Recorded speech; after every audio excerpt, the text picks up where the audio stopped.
that's 1963, am I right? Yeah. It is, yeah. Yeah, no, so November. Doctor Who started in 1963 on the day something else happened. The day after JFK was assassinated. Yeah, exactly. So all of this happened around the time Richard Atkinson was born. I don't see any conspiracies happening here, but you might be able to make one up yourself. Anyway, welcome to the stage, please, Richard Atkinson.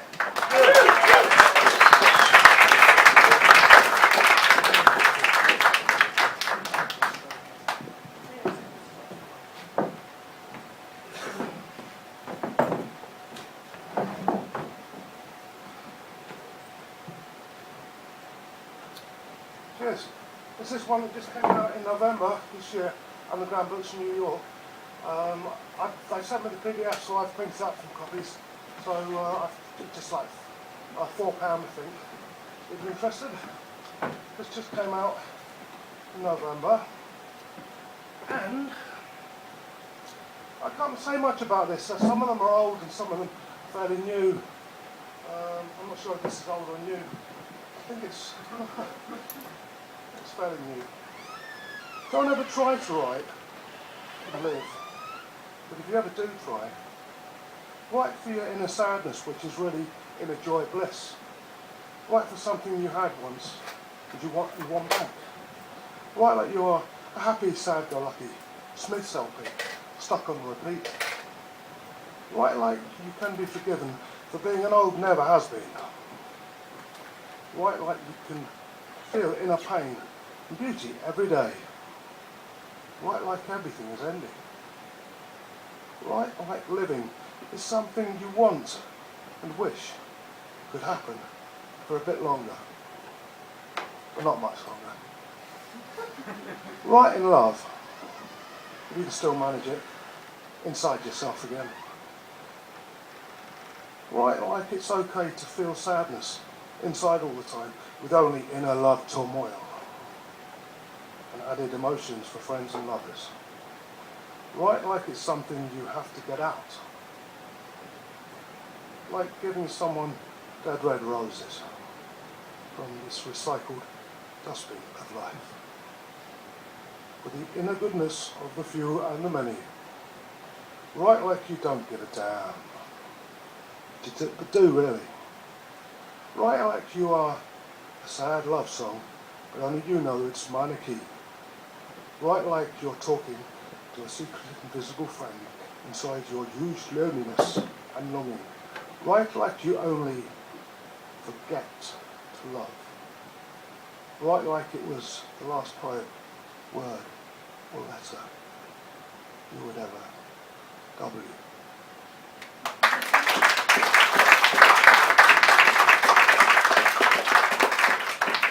Cheers. This came out 2 or 3 years ago. It's another chapbook from Underground Books New York. Can't say much about this one. It's kind of the title poem of the book, not chosen by me, someone else. It's called Love, Stuff and Fat Lemons, Nonsense. She said she'd hypnotise me. Fat lemons. And whenever I wrote a poem and thought about sex, fat lemons. But I would type fat lemons in capitals. And not realise I was doing it, or see it after, and think how gorgeous she is. Of course I knew she was kidding. Fat lemons. My God, she's comely. I'm just not the type to be entranced, but under fat lemons. Oh, to be near her magnificence again. Fat lemons, fat lemons. She can't fool me, pull the wool over. Fat lemons, my eyes. Her eyes are deeper than fat lemons. A love jug with a black hole in. Too many warm swirls to count. You can't help but fall in fat lemons deep. Cheers.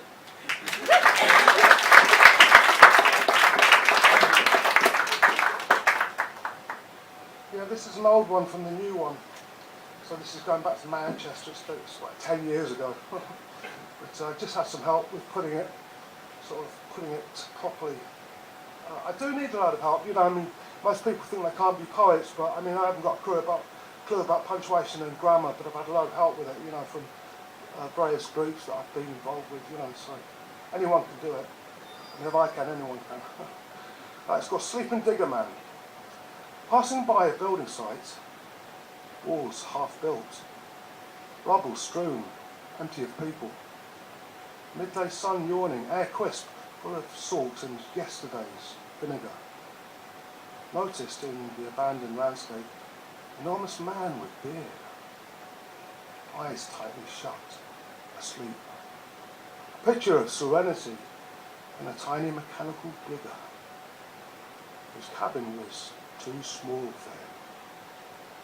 As though everyone had left, having been unable to prize him out, and decided to leave him be sleeping, passing him again later. He was still as asleep as anyone can ever can be. But there was a headless, shoulderless, human half-figure peering into a concrete tunnel that lay upturned on the ground next to Digger Man. Maybe he had lost something. Maybe he was looking for answers, or a way out, or even a way out for Digger Man. The headless man and the trapped sleeping giant. Something that should make anyone smile for free.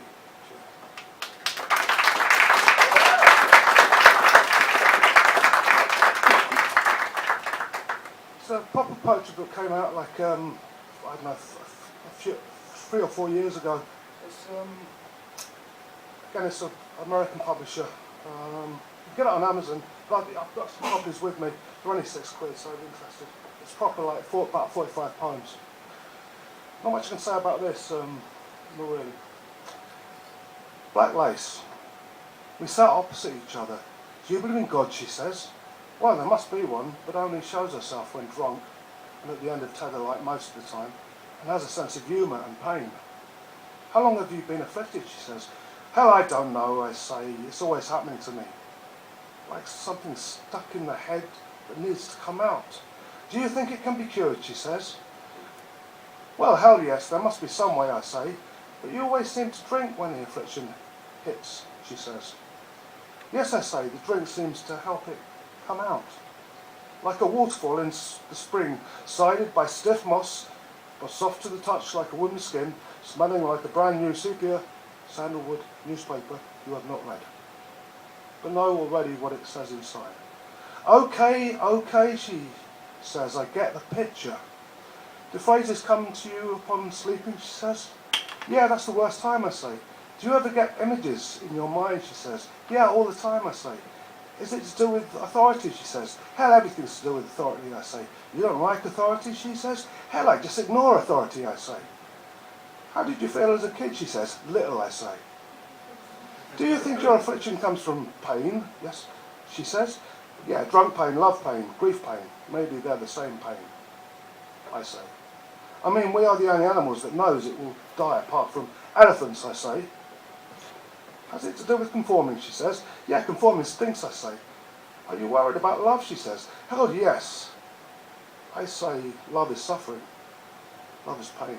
Love is dreaming about the same person every night, even though you've been apart for 24 years. Always dreaming the same type of dream, like she was dead and you want her back.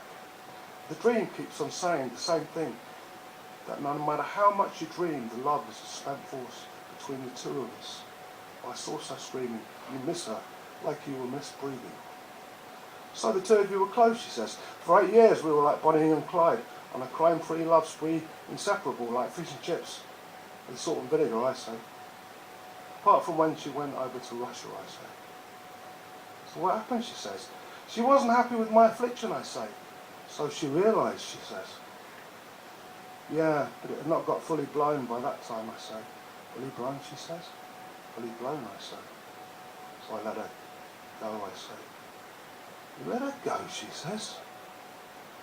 She used to wear these gloves, these black lacy gloves, I say. Black lacy gloves, she says. Yeah, I say. Cheers.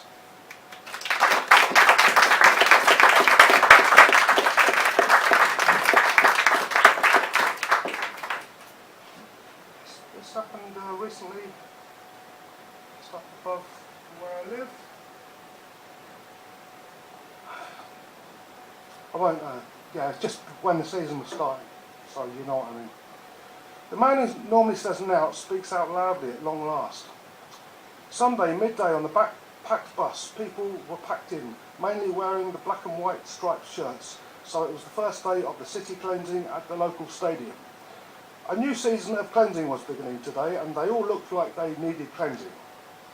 A disabled man who said little who was boarding, but quite big, was just across from me. I was standing by the doors as the bus was packed. The driver would not let on a couple who had tried to get on before me, but they told me I could get on. And I felt like I was in that old English horror film when someone on a hearse shouts out, "Room for one more?"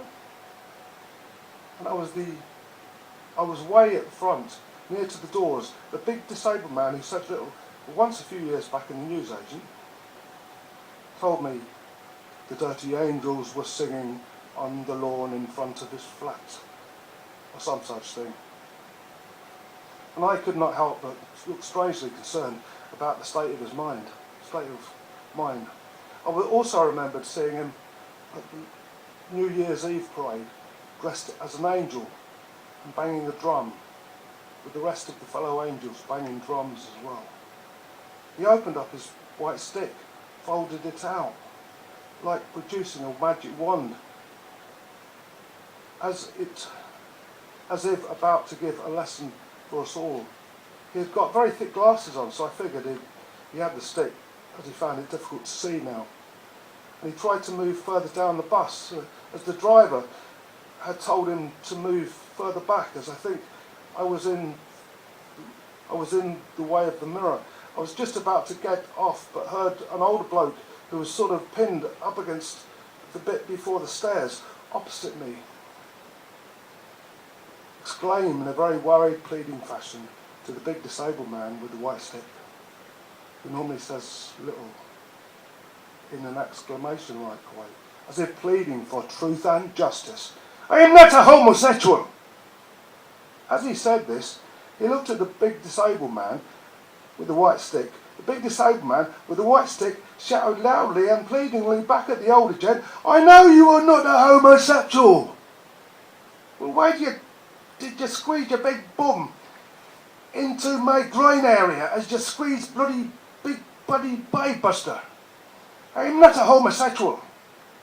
I know you are not a homosexual," said the normally quiet big disabled man with the white stick, again as in pleading innocence. I tried to pretend I was not laughing and smiling, blurting out loud by pretending I was having a bad coughing fit, and tried to turn my head away from the non-homosexual older gent and the big, normally quiet, disabled man with the white stick. And as we all got off the bus, I looked at the non-homosexual older gent who looked, well, pissed off at how the end of his non-homosexual life was turning out. He looked very peeved about something or other.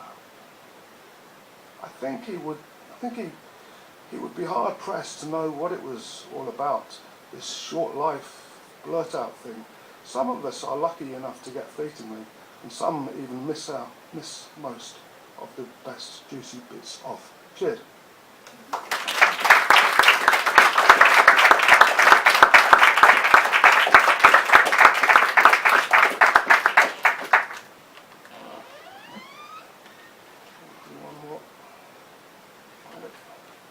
This was in Fat Lemons, so it's a fairly recent one. Well, when I was at the bike metro station, it's from there, just getting on the bike back of metro. It's called If We Are the Lucky Ones. There were two baby kids on the metro, 2 or 3 years old. In a double buggy, they were both sucking red lollipops, which had almost disappeared. One of them started banging the red lollipop on his teeth. Bang, bang, bang. Like he was banging out a drum beat to the sound of the metro. Then the other one started doing it, so both were doing it in tandem. One a boy, the other a girl. All kids do these amazing things, but sometimes we never notice. But I did. The girl gave me this huge smile as she was pushed off the metro. An unreserved smile that makes you wonder if it actually happened or imagined. But then I wonder all the time if real life is all imagined, especially the good bits, because as human beings, our lives are shorter distance that a squirrel's buried nuts. Surely we will in the end know more about death. And it might last a little bit longer, as in an eternity and a day, than life does. That our reality realm is really death, not life. Life is for a short while, short while, before death knocks us for seven again and again. In life we see, smell, live, love, forgive, grow, grieve, remember, forget, suffer, dance, and grow roses down the avenues of the dead, if we are the lucky ones. Worship, shopping, sex and religion, sometimes other people, if we are the lucky ones, visiting Bukowski's love dog from hell. It makes you wonder how much it takes to make it happen, for us to be here, for A to meet B. And our ancestors are the one sperm that got through, and all the suffering they had encountered to have their kids, and then their kids had their kids, and they suffered beyond what we can imagine to have us. And we somehow grow up into the essential human beings we are, if we are the lucky ones. Like it was so easy to be an essential human being. As though we were all unique individuals, kissing the face of death. Whilst laughing with friends and family, if we are the lucky ones that haven't seen them, as if death only happened to other people. Everything ends. Metro rides, even red lollipops. Eventually. Who loves you, baby?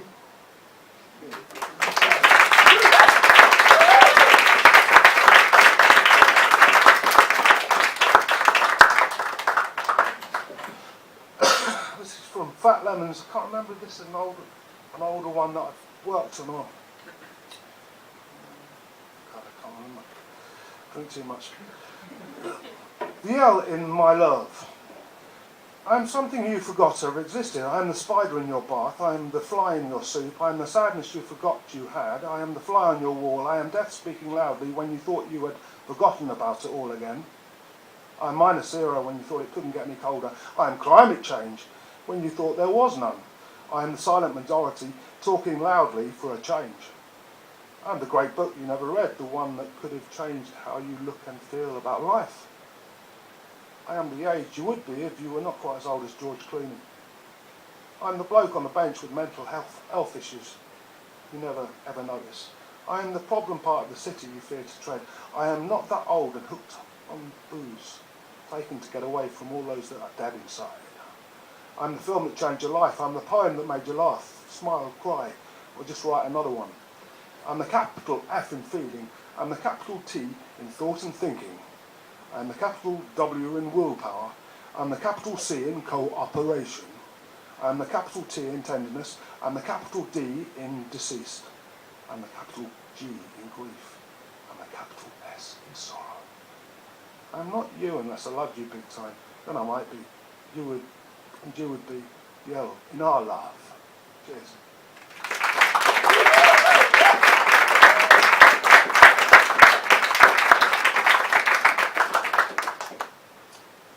It's just about an old chap when I was living in Manchester, and I just passed him by and this happened. It's called Air. Passed by an old man who looked about as old as anyone could, bent up double, one hand on stick, the other on wall, crawling along. You could sense his determination to move along. Every small inch forward counted. Stopping me, he looked up. His eyes appeared bloodshot, at the bottom almost gone, like they were on their last legs as well. He asked if I had any matches. I said, I had a lighter, but he said, showing me his 50p, that he was off to get a cigar. He called at my door once, asked me if he cleared away some of the rubbish and weeds, if I could spare some change. I told him not to bother, gave him some change anyway. So I guessed he'd got 50p from someone for clearing weeds, and had decided he was going to live it up for a change and buy a cigar, and probably did not have enough for food, tobacco or even matches. Would have offered to get his cigar for him, but figured he wanted to make the journey himself, and that just being outside, getting some air and seeing some sights must mean a lot, and you know there won't be that much more air, rain, sights and ugly, funny people to take in. Hoped it wouldn't be his last smoke. Everyone needs a perk. Now and again to keep them going, especially when they're almost there. Alone, weed clear it, looking for half-forgotten memories of better times, amongst weeds and rubbish. There are only flames left. Cheers.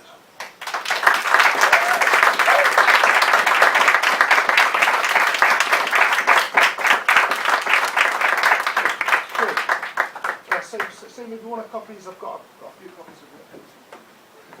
Thank you, Richard.